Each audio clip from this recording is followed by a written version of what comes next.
hemp has been used both at Chernobyl and at Fukushima to deal with radiation in the soil, because you mentioned phytoremediation, so it sucks stuff out of the soil, good or bad. So if you happen to have soil that is really bad, you have a brown zone, a brown field where you need to clean it up, you could use something like hemp to extract things from the soil. And then the question is, what do you do with the hemp? Obviously, you're not going to consume it.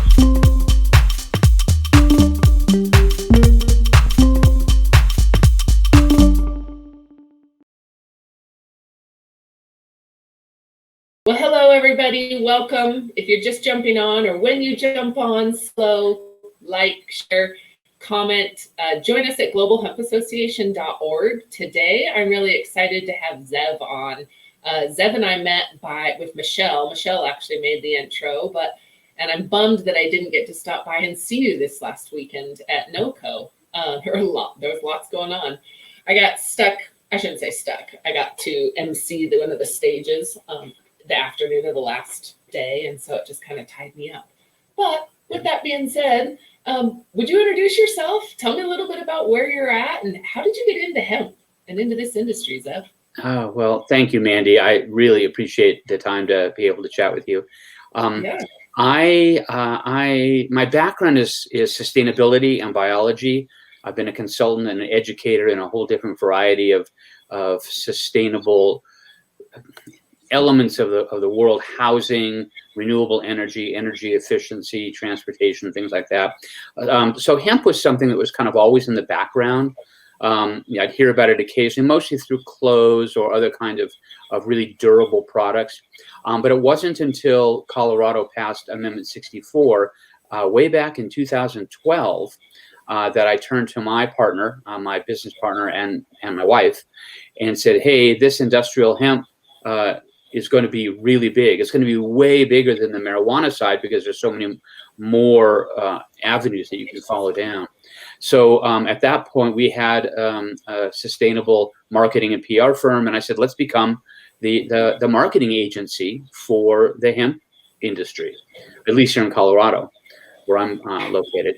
And so I did some quick searching around and realized that there really wasn't anything. There was a small group of people that helped pass the amendment, and they were positioning themselves to be consultants, but they weren't really very active with it. So I went to them and said, would you have an interest in having a real organization?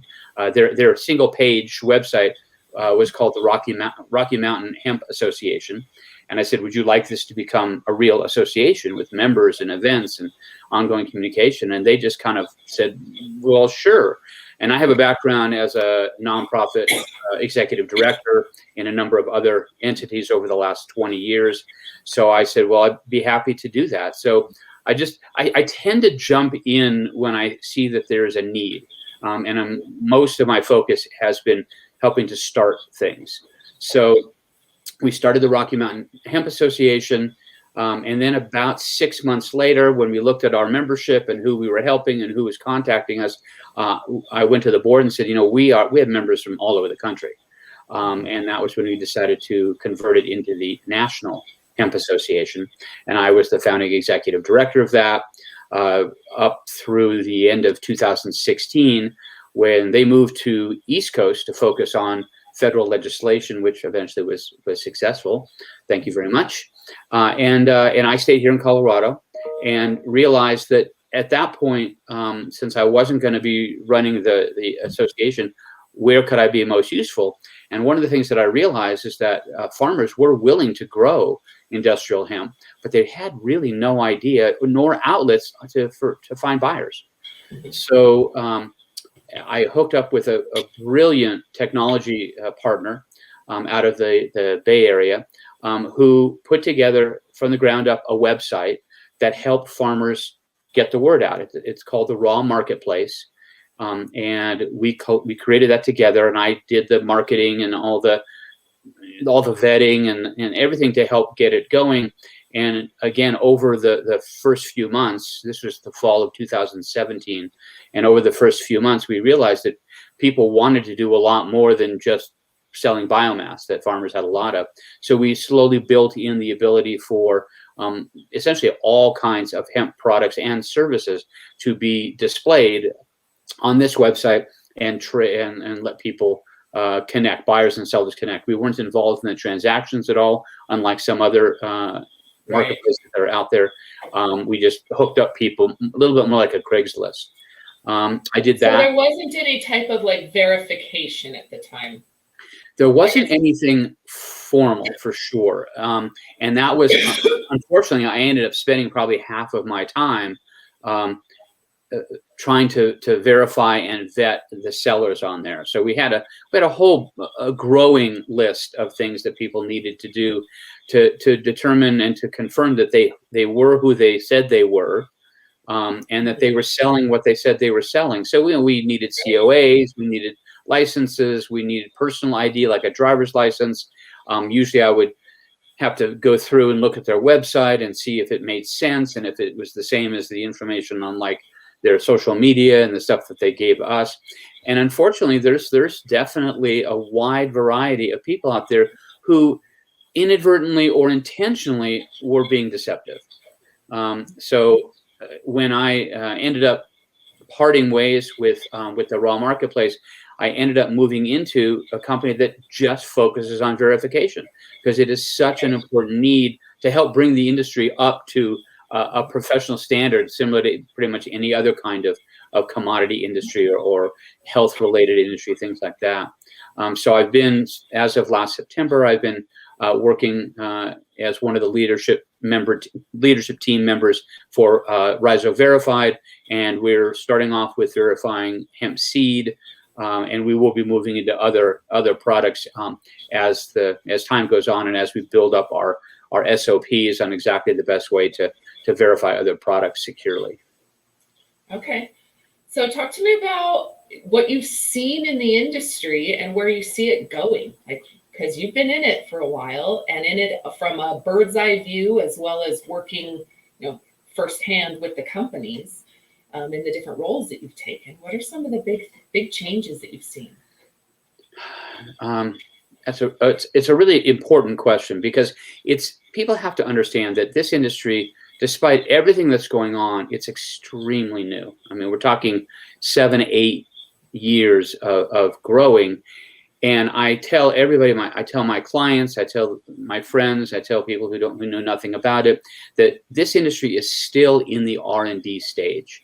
Yeah, there's so much change and research and testing and experimenting going on that the amount of change is unbelievable.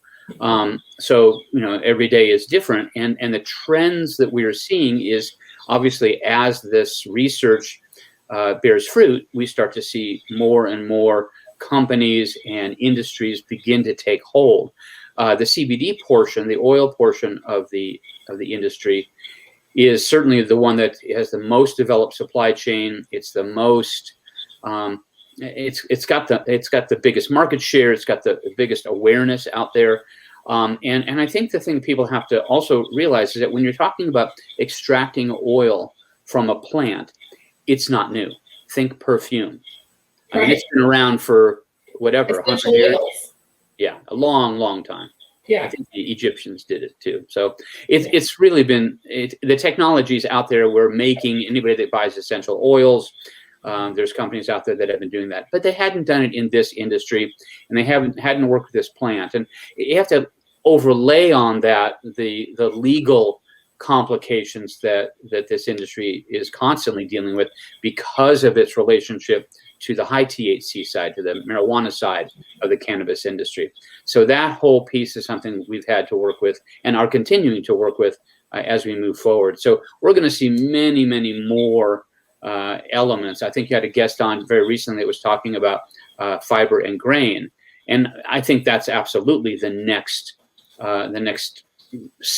kind of family of industries that's going to take advantage of this plant. But it has its own challenges, scaling issues, and technology issues that are currently being worked out before it can really take off. Mm-hmm. So when we talk about verifying seeds, you said that this is really where you're at now. history, from my understanding, is there's two different verified seeds: the industrial hemp and marijuana, right, or high THC. And there's not anything right now that's verified or certified, and I'm not sure of the difference, so maybe you can clarify. For the CBD side, low THC but high resin or high CBD content, where do you see industry moving? Are we going to see more of a divide in industrial hemp and medical cannabis or cannabis? Well, as the industry matures, there's going to be more and more products that are increasingly differentiated between hemp and marijuana. So the CBD. So the thing that everybody needs to understand is that this is all the same plant. It's all cannabis: cannabis sativa, cannabis indica, cannabis ruderalis. Yes. So it's basically all the same plant. And the way our legislators have figured out a way to determine that is simply how much THC is in the mature plant, in the flowers of the mature plant. So when you come all the way back to the seed itself has virtually no cannabinoids in it. So when you do testing for seed, you're not testing for cannabinoids. You have to do that on the finished plant. And one of the big challenges right now is that the 0.3% cutoff point between hemp and marijuana it's pretty arbitrary, and it comes from the fiber grain world, where those plants are grown for fiber, grown for grain, and nobody really even thought about the whole cannabinoid content there because it was so low. So what they were saying is that they're not using it for that. It's not correct. It's not being bred or reproduced or genetically changed for the health and wellness side. Yeah, no, it's industrial. So think about fiber and non-wovens and paper, and animal feed and animal bedding and those kind of things. So it has historically, for a long time, that variety has been used for those things. So that 0.3% was really just laid over the entire industry, because if you were growing a fiber grain and it went above 0.3%, something was wrong. I mean, it wouldn't do that. So we took that on. So at this point, in order to really make the oil extraction portion or the smokable flour or anything that's made from flour, I'm certainly part of the group that says that we need to bump it up at least to 1%. It's not going to have the psychoactive effect of marijuana, but it's definitely makes it for farmers. I think especially during this R&D phase. Yeah, because most breeders are making new varieties all the time, and part of me wants to say stop. Pick a few that you really like, and then keep working on with just those and get them stabilized, because we're not really going to have a stable industry, and big farmers are not going to be interested in and able to grow this until they know that when they put those seeds in the ground, it's going to pretty much always do the same thing. That's how our large scale farming is designed. So it's, we have to get to that point. Do you see the industry growing, or at least the United States, certain pockets or areas or territories growing for certain end use? Say textile will be grown in Montana and North Carolina, and Midwest will grow for automotive or construction. I do see that evolving for a few different reasons. The climate and the soil and the amount of rain and all of that definitely tends to favor some varieties over others. If there's any infrastructure in that location, which there's not too much at this point, that would tend to do it. The culture of the part of the country or the country has a lot to do with how they will encourage it to be developed. So, and also from my background in sustainability, one of the things I'm excited about is that growing hemp is a very decentralized trend in agriculture, because you don't want to be moving raw product far at all. I mean, like if you have to transport your biomass more than 50 miles, the transportation costs and the handling effects really do affect the quality of the product. So I think what we're going to start seeing is more like the corn silo strategy where there's going to be some kind of a small processing or medium-sized processing facility where the farms are all over the country. And once they make refined product, then it starts to make more sense economically to ship it longer distances. Well, even then though, like baled hemp is a lot lighter than alfalfa, and when you're shipping based on weight, trucking is going to be a concern. So finding alternative ways to ship that we've got to if we have to transport. Definitely. Well, and bales of hemp, like just even if they've already taken the seed and the flour off the top, the bales of hemp go for $100 to $200 a ton right now. So at that rate, if you're going to get maybe 2 to 5 tons per acre of the stalk, you need a lot of acreage to grow this product. And when people say things like, well, can you make biodiesel out of hemp? And say, yeah, absolutely. But you need to be growing X hundreds of thousands of acres before the economics work to replace something else, be it corn or some other kind of ethanol based product. Can you speak to that a little bit about what the value is either for farmers and or processors, but any piece of this supply chain? And where should people be paying attention, and why should people be getting into this or listening? Because they're bored? No. One of the why you got into it? No, I mean, the more you learn about the industry and the product, the more mind-blowing it is how many different ways you can go. So I'm an independent consultant in addition to the other work that I do. So when people come to me and say, well, I want to get into the hemp industry, and I say, that's great. Tell me about yourself. Tell me what your skill set is. Tell me what your risk tolerance is. Tell me what kind of level of investment you're able to do. Because I mean, there's kind of 4 big areas for hemp. I mean, there's definitely the oil extraction. That's where CBD and all the other 105 cannabinoids are going to be coming from. There's the grain, the seed that could either be planting seed or eating seed, or seed for animals. And then there's the stalk that has the outer fiber and the inner woody hurd. All of those have a huge plethora of industries and products that can be made from each of those. So people need to understand the basics like that, and then start to head them toward the direction that they want to do. There's all these ancillary businesses too, everything from banking to insurance, to other consulting, to the technology side. I mean, the kind of equipment that's being developed in these different areas is fascinating. The extraction side, again, is just one piece of it, but the other one that's kind of a stumbling block at the moment, and I don't know who exactly you've interviewed before, but the technology to decorticate, to take the stalk and separate the fiber from the hurd, has been a stumbling block in this country for quite some time. That's part of the reason we don't have a textile industry quite yet, because we need to be able to do that at a large scale, very inexpensively, and it's coming, but it's not here full yet. I meant to tell you, Corbett said hi this morning. Oh, good. Corbett is doing really, really good work, and I think he's going to be one of a very small handful that has figured out a way to do this at scale, and I think I'm excited. Me too. Me too. I'm very. So after decorticating, we talk about the processing piece, right? I find a lot of people, either small scale or looking to bring big scale, have the first piece of processing, and it seems like there's an additional secondary processing that has to happen.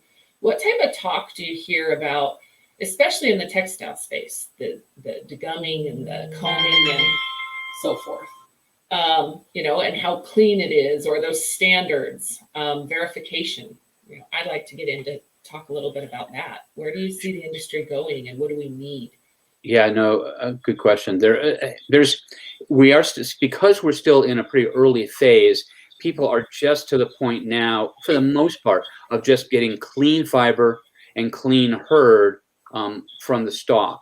The next phase, and ultimately what industry is going to really require, is what you said in terms of standardization and grading and things like that. So the technology that one of the companies that I consult with is a liquid decortication process where you would put a bale of stalk into some kind of a large container, and an hour later, the fiber and the hurd would be totally separated. And if you leave the fiber in there for a little while longer, it becomes cottonized, and that's the step we need. So it becomes, I mean, it looks like cotton, and that's that's the next step where you would end up then taking that to some kind of a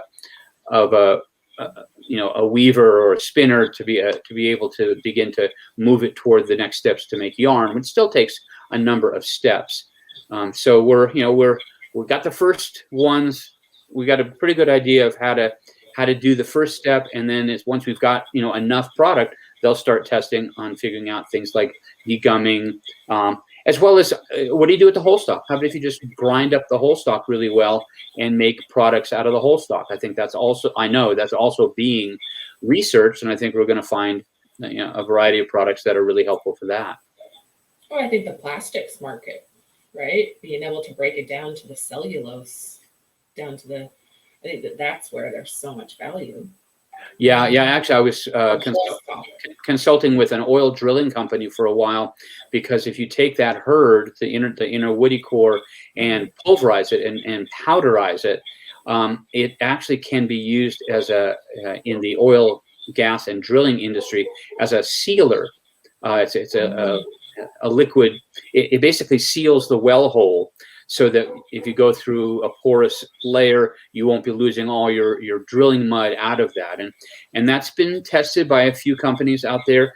Again, it has to replace things like ground up walnut shells or ground up recycled paper. So the things that it can replace are very inexpensive. So it has to make that make sense, either because of the other qualities it has, or we grow enough of it so that the economics and the costs come down. How familiar are you with the economics? I look at areas like Vernal, Utah, where they're in oil and gas.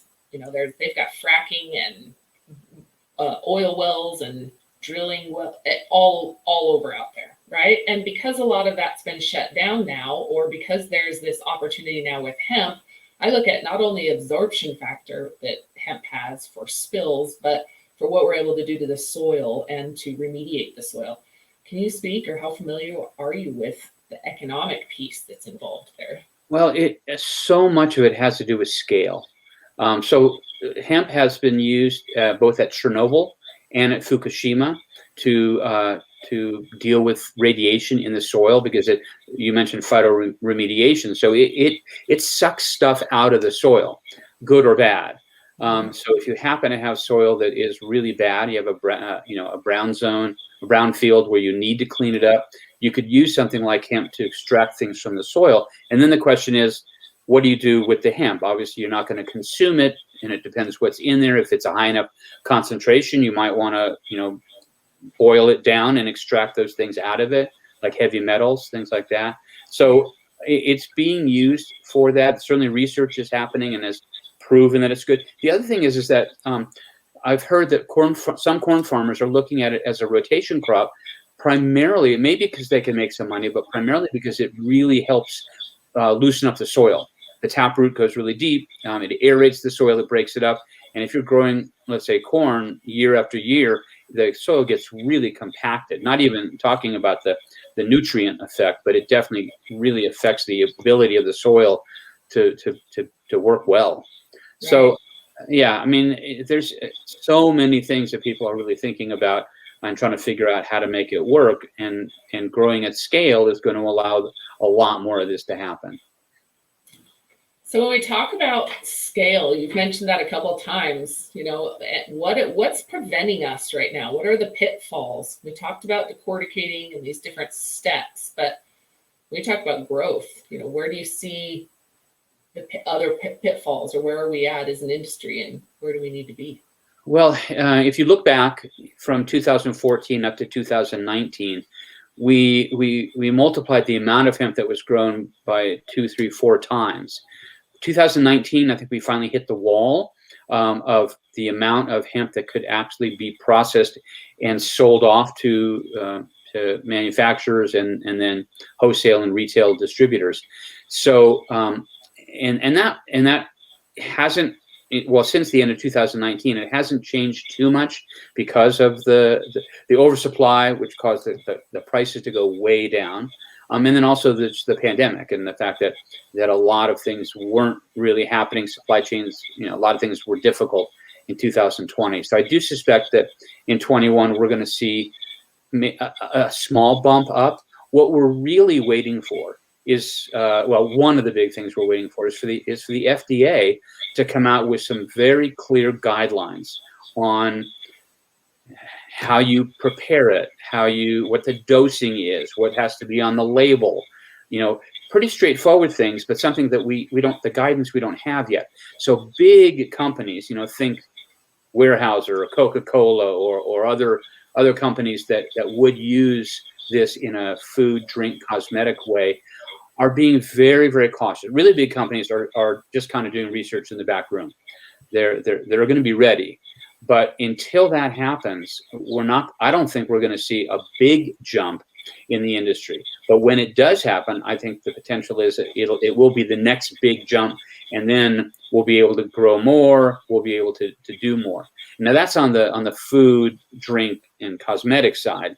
On the industrial side, again, you need to be able to, for example, I was talking to an office products company a couple of years ago, and they were thinking of putting hemp fiber into kind of a wall board, a roofing material that they use, and it would replace 10% of the recycled paper that they use.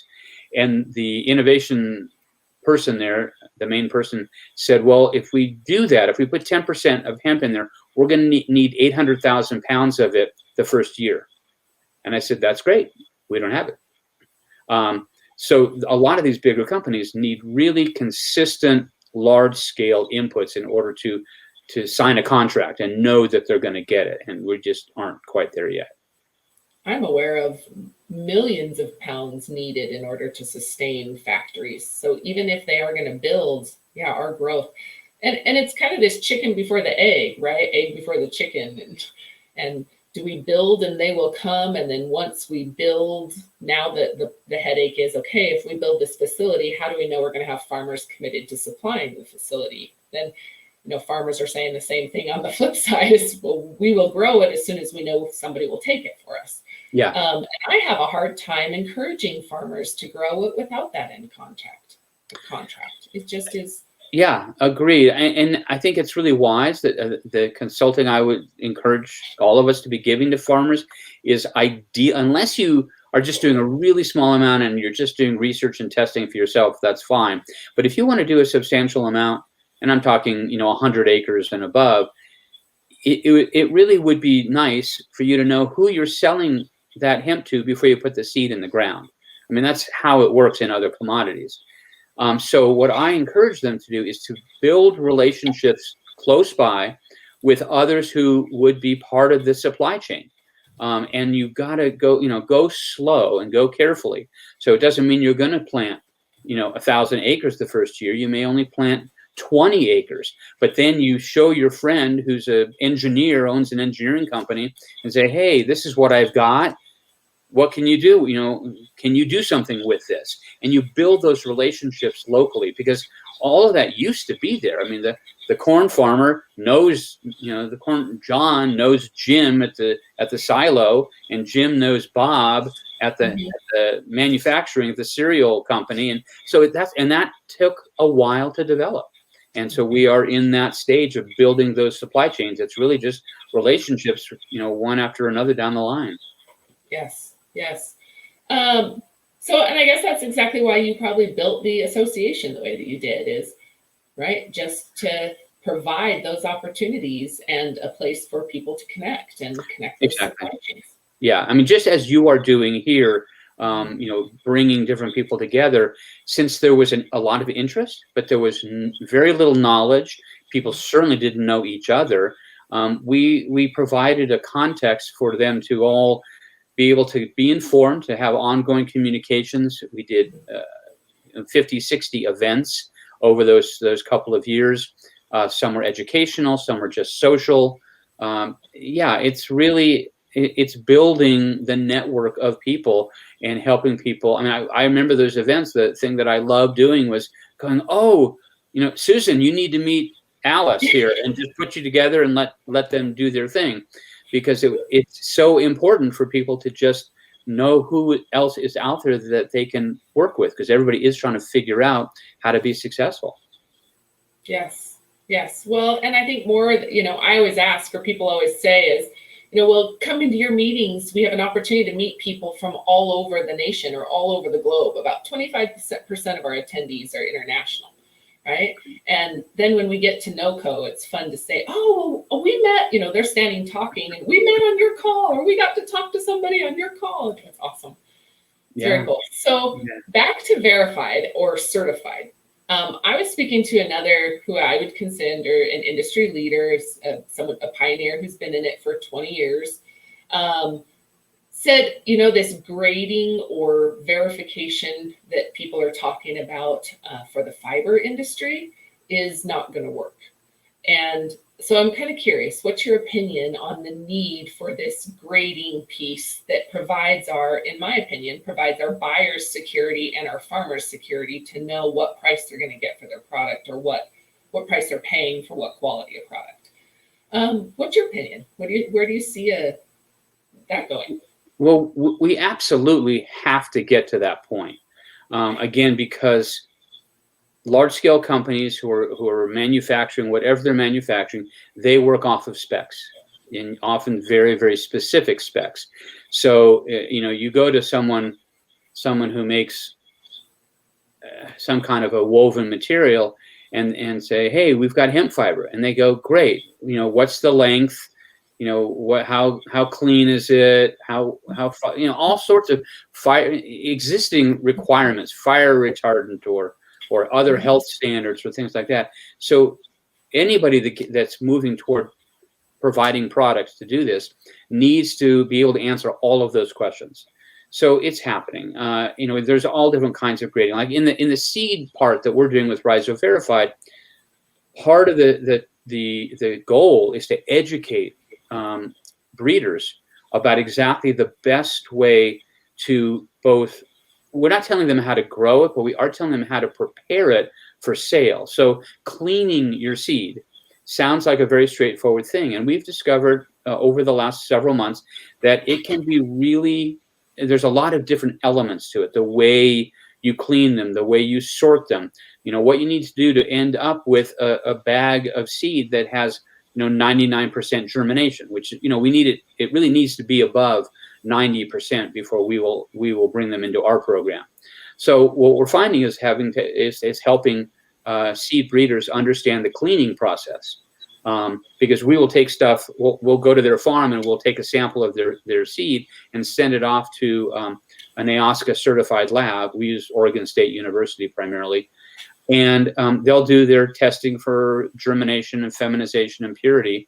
And when the number comes back, that's the number. And if it's not up to spec, we need to kind of go back to the drawing board and say, hey, if you want to be part of this program, we need to get those numbers up. And not by just retesting. We need to go through and do something to make the product better. So it is a process. Fiber is much more complicated because there's a whole fiber woven and non-woven industry that has created a lot of specificity around what they need for their machines and for the quality and the tolerance that they need for finished products. So, we have to get to that point, but we are really just beginning.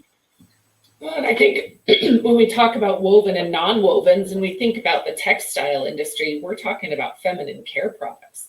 And so I think even like the standards and specifications down to how it's harvested and how it's redded. And understanding that if there's one piece of mold on your hemp, that it will ruin the carding, technology or the equipment later on down the supply chain. And so, I think those tolerances do vary quite a bit, but you're right.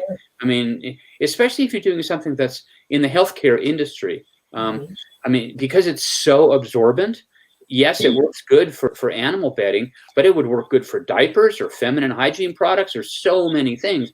But the more and more medical it becomes, the higher the standards are required. And I remember talking to a gentleman a while ago who was complaining about people saying that their hemp was THC free, and he goes, "It's not THC free.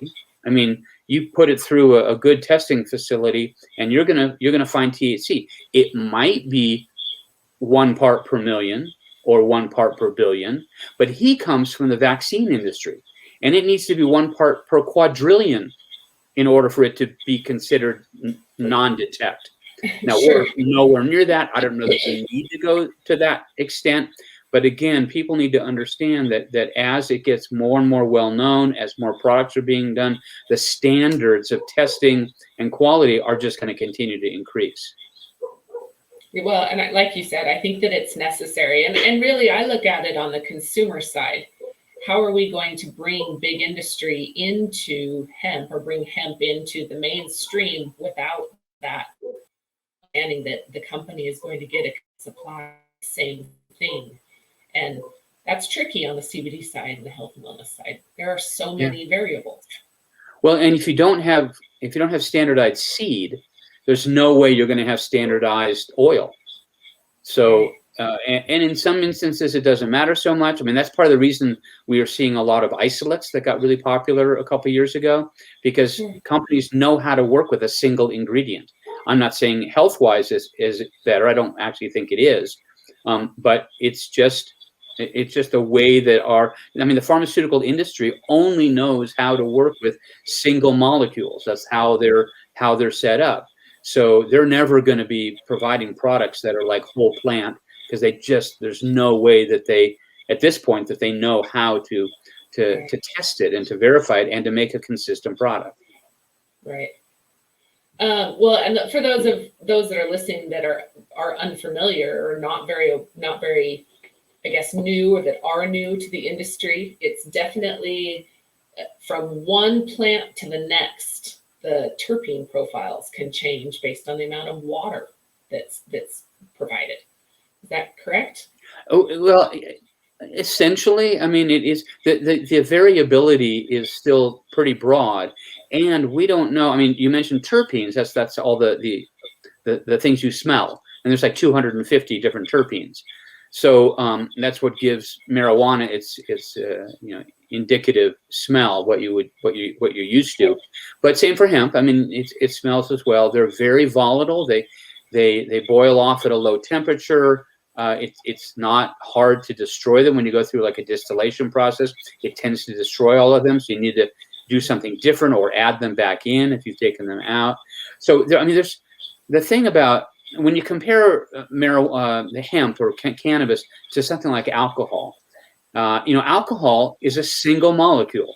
It's very, and then people add in all sorts of things to it to make what they make. Cannabis has like 500 different compounds in the plant. It's an amazing plant, and that's really cool. But it's also really challenging if you need to make something that is consistent. If you're making perfume, you want it to smell the same every time. And even more so with medicine or nutraceuticals. Like, exactly. I want to make sure that what I'm buying is going to treat me the same way. Yeah. And right now, we can't. The FDA, the kind of letters and warnings that the FDA is doing is being sent out to people and companies that are making claims, health claims, because since it's not considered medicine, there's very little evidence. It's coming, but there's very little evidence. We can't really make any kind of claims, even though a lot of us personally can say, oh, well, I did this and this is what happened and I felt better. So, but you can't put it on anything. You can't use testimonials on your website. There's just a lot of things that you aren't allowed to do right now. So it's all anecdotal. How do consumers know what product to use? Like how do they verify for themselves, understanding that these verifications or certifications or testing isn't really standardized? What's your advice to consumers? Well, ask a lot of questions and start really slowly. And for things like CBD and other and non-THC cannabinoids, there isn't any evidence yet that it is harmful, even at higher doses. But still, if somebody's thinking, I don't sleep very well. And I'd say, okay, go to your local health food store or wherever you go and go talk to the person there, tell them what the situation is, see what they recommend. And probably at this point, they're going to recommend a few different things. And you get it and just try a little bit and pay attention. And if you don't notice anything, try a little bit more until you start to notice something. I mean, for me, I need to have maybe 50 milligrams of CBD because my body's used to it before I'll really kind of notice it. But you might need a very small amount, at the end of the evening to just help you sleep a little better. My wife uses it. It definitely helps her sleep, helps her stay asleep. So it's unfortunately because we can't give recommendations about dosage and other things like that. You really have to be your own guideline. And again, just start slowly and pay really good attention to what you're experiencing. I had somebody explain it really well, is be intentional with it. Like you said, paying attention to the way it's making you feel and use it for a purpose, so that you're able to identify how it's working or what's happening in it, right? So if somebody wants to get into the industry, I just typed a bunch of notes and had sent it on accident.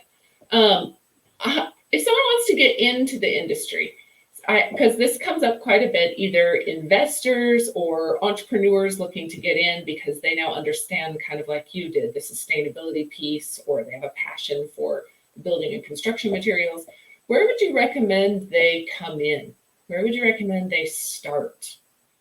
Well, where's the opportunity now? Yeah, it really depends a lot on them in terms, as I said earlier on, it depends on their skill set, depends on their interest, their passion, if there's a certain area, their history, perhaps in terms of the kind of things they've done, their level of risk, the risk tolerance. Certainly, if it's an investor, I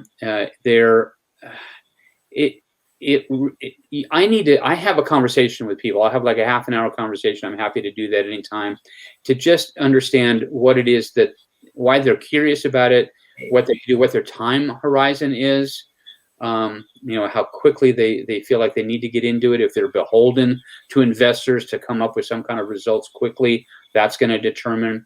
So there's a lot of opportunity out there because there's so many things that are still on the research bench scale kind of things, but there's certainly, products, building products, food products, technologies for all of these things. Certainly research. Investors are careful. They need to be very conservative for the most part. So a lot of it is really just educating an investor around these different issues, be it technology issues or political issues, legal issues, things like that. So it takes education, and that's where where the organizations that are out there, I think, are most helpful, is that they provide, like yourself, provide a lot of education to help people begin to figure out how to jump into it.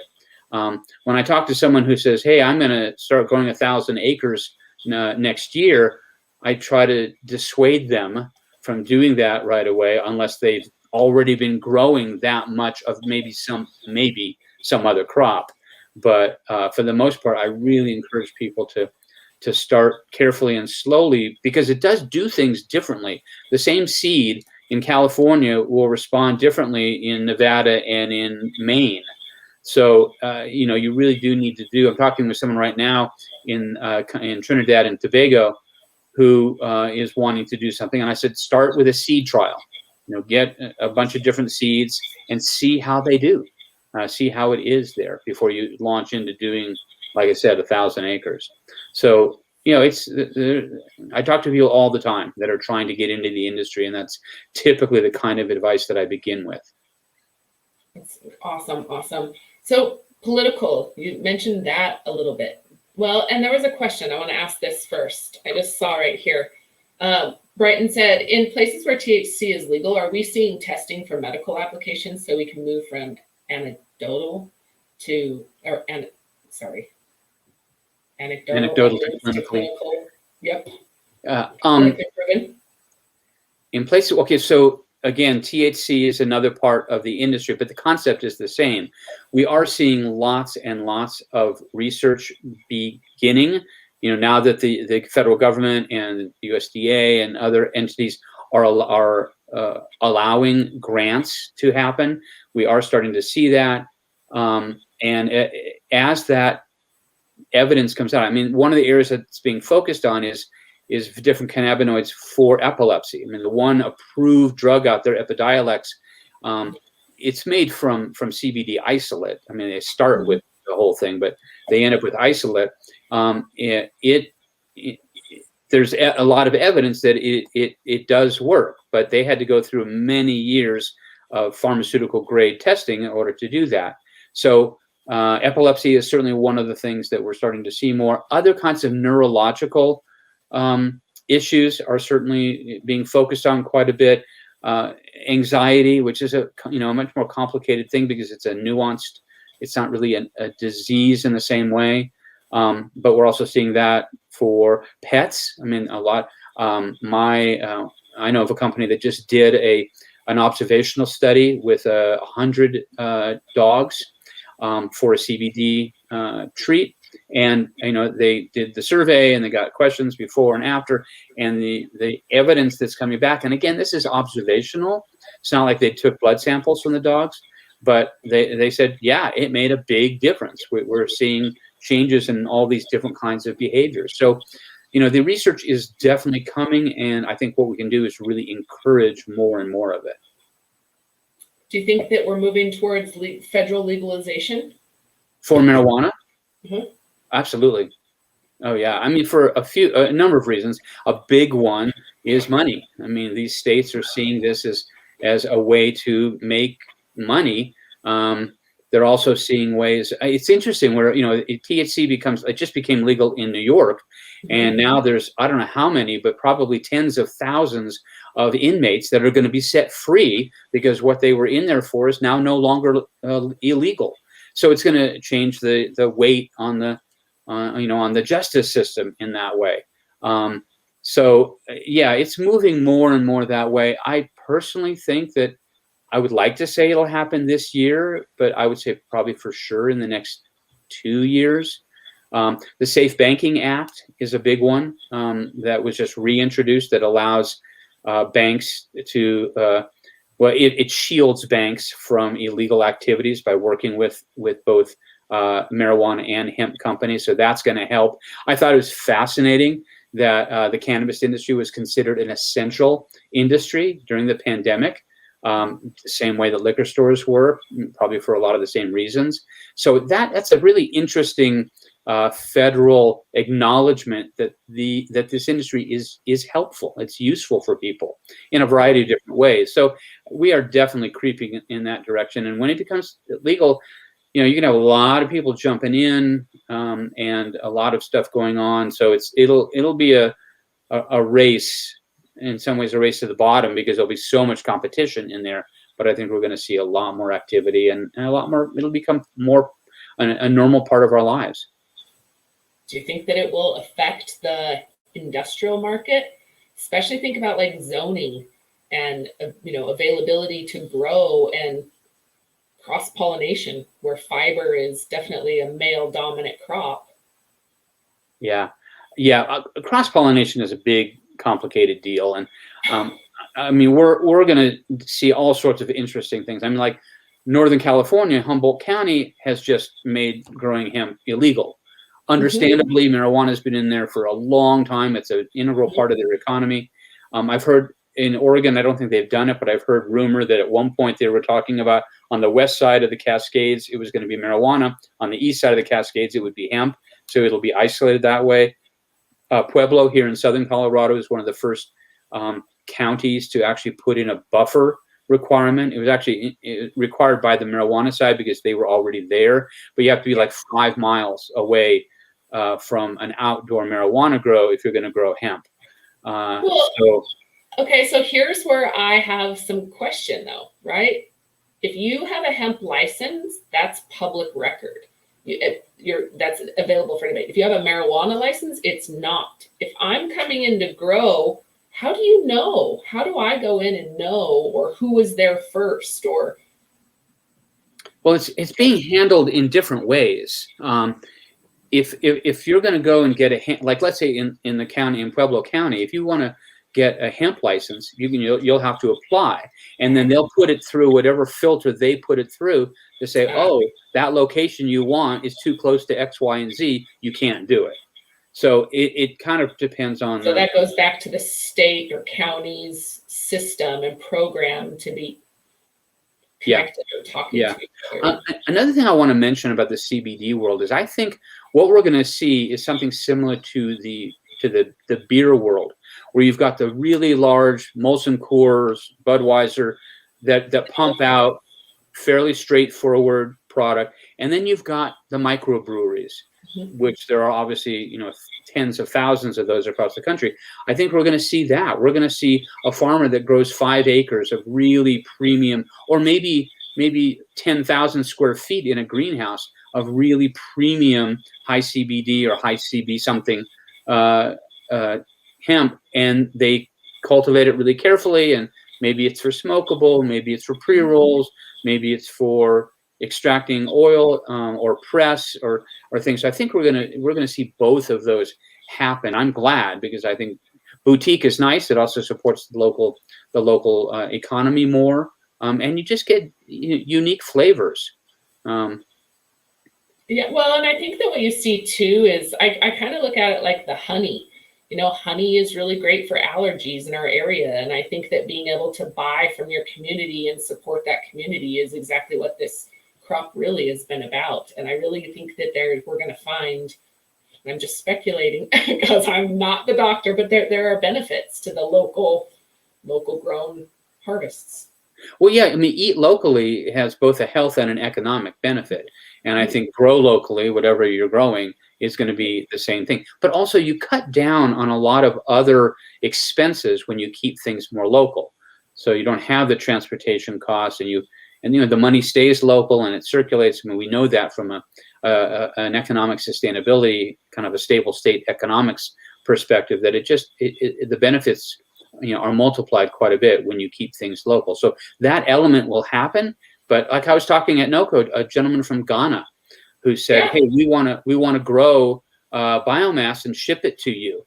And I said, well, thank you very much. And I encourage you to use it locally and create, an industry there. And he was very focused on exporting that, because the land's very inexpensive, the labor's very inexpensive, shipping containers are fairly inexpensive. But I told him, I said, right now, the last thing we need is more biomass from another country. We've got plenty of our own. So think about ways to have food and construction materials and healthcare related products in your own country, and we'll see what takes hold. Right. What, real quick, just a couple more minutes and then we'll sign off. But where do you see conversation being, or need for change of lobbying or legislation or laws, to really benefit our industry? Where should we be pounding pavement and starting discussions? Well, that has been the discussion from like 1994 up until 2018. So a lot of that has happened. We still need to get Idaho to come through. That'll be our 50th state to make hemp growing legal. But everywhere else, there's a lot already going on. It's kind of like the nuance now. So like some states are questioning whether or not you can have whether smokable hemp is allowed. And a part of that is because when you look at smokable hemp, the way it's being produced, you can't tell the difference between that and marijuana. You got to go through and test it. And that's another opportunity is really high quality portable testing, which I know is being worked on, but it's still a gap. So if somebody wants to invest in something in technology, that would be one area. So the conversations are going to get more and more nuanced around really specific things. And then obviously, like I said, when the FDA comes in and creates some real clear guidelines, that will allow everybody to move forward. Like I'm sure one of the guidelines the FDA is going to have is that everything that's consumed needs to be produced in a CGMP facility and certified good manufacturing process. So That's not a hemp thing. That's just a manufacturing standard that we're going to need to meet up with. And a lot of companies aren't there yet. A lot are working toward it, or some are there. So that's going to be a shakeout, and people are going to need to figure out whether they're going to go for that or they're just going to let it go. I think that from the get-go, we've said, or I've definitely preached that, acting like real business and being able to lean into these other industries like manufacturing and some of their certifications, or these extractions that are extracting for other industries, and being able to see what's there and what's been done. And that's how we really move it along. But yeah. And go ahead. I was just saying, we are seeing more and more existing industries trying to figure out how to get involved in this industry by adapting things that they've already got. So I expect we're going to see a lot more of that. Well, thank you very much. How does somebody get in touch with you if they want to reach out? I would reach out to me at Rhizo Verified, and our website is rhizoverified.com, and my email is just my name, Zev, Z-E-V, at Rhizo Verified, RHIZOVERIFIED.com. Okay, perfect. I'll share this on here real quick for us so everybody has it. Well, thank you, Mandi. And thank you for the work you're doing. I mean, getting the word out there and helping people. I don't know if you do panels also, right? So you can kind of get people talking. Some of the more fun things that I've done is we're bringing diverse groups of people together, like extraction philosophies, bring people together and let them just talk it out together. That's how I've learned a tremendous amount. I love it. Are you still doing those right now? No, I'm focused almost completely on Rhizo Verified, and I'm also a subject matter expert on lawsuits, which a number of them are happening, and just trying to help people understand the economic effect of what happened, be it overspray from some kind of pesticide, or animals coming in and destroying it, or a fire, or all sorts of things. So it's just trying to help people understand what the loss was to the person that was affected. Cool. Well, it's good to know that. Well, I would love to have you back on, especially for a panel. I'd love to have you involved. I host panel discussions. I actually have one at 2:00 today, but this time Ohio FFA program, high school FFA, is presenting. They're getting ready to present to the government and compete for some awards, and they picked hemp to present on. And so they're going to present to us and then ask questions and have an opportunity to give some feedback.